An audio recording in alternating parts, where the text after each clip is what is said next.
अगर आपको high blood pressure है तो ये आपकी किडनीज़ पर इफ़ेक्ट कर सकता है। हेलो फ्रेंड्स, मैं हूं doctor Manish Singla, principal consultant nephrologist and transplant physician from Max hospital Mohali. बहुत सारे लोग हैं जिनका ब्लड प्रेशर हाई रहता है और उनको मालूम भी नहीं होता। या सेकंड कैटेगरी है जिसमें पेशेंट्स का ब्लड प्रेशर 140/80 होता है या 140/90, जिसको वो नॉर्मल समझते हैं। एक्चुअली में नॉर्मल ब्लड प्रेशर होना चाहिए 120/80। काफ़ी बार 140-150 को पेशेंट नॉर्मल मानकर इग्नोर करते रहते हैं और लंबे समय तक ये हाई ब्लड प्रेशर रहने से किडनीज़ पे इम्पैक्ट पड़ता रहता है।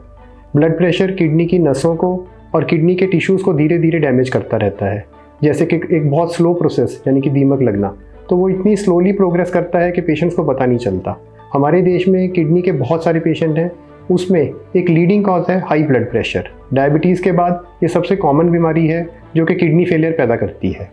तो अगर हम चाहते हैं हमारी किडनी सेफ रहें तो ब्लड प्रेशर को टारगेट कंट्रोल में रखना चाहिए, यानी कि 120/80, ना कि 140/90। ब्लड प्रेशर को चेक करने का एक सही तरीका भी अपनाना चाहिए।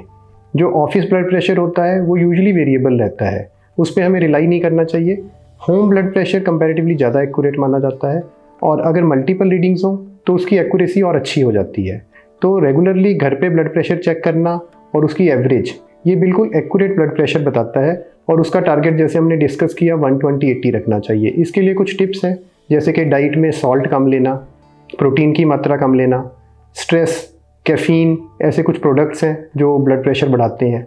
अच्छी स्लीप यानी कि 8 आवर्स की साउंड स्लीप, उससे भी ब्लड प्रेशर लो रखने में हेल्प मिलती है। तो ये कुछ रोज़मर्रा की ज़िंदगी में, जीवन शैली में चेंजेस हैं जिससे हम ब्लड प्रेशर को कंट्रोल में रख सकते हैं और किडनीज़ पर उसका इम्पैक्ट होने से रोक सकते हैं। अदरवाइज़ लॉन्ग टर्म तक ब्लड प्रेशर हाई चलता रहे तो वो किडनीज़ के टिश्यूज़ और ब्लड वेसल्स को धीरे धीरे इफेक्ट करता जाता है, जो कि इवेंचुअली क्रॉनिक किडनी डिजीज़ यानी कि जिसमें डायलिसिस या ट्रांसप्लांट की ज़रूरत पड़ती है, उस बीमारी में कन्वर्ट हो जाता है। तो आइए हम सब मिलकर ये कुछ चेंजेस करें अपनी जीवन शैली में, जिससे कि हम किडनी प्रॉब्लम्स होने से रोक सकें। Thank you.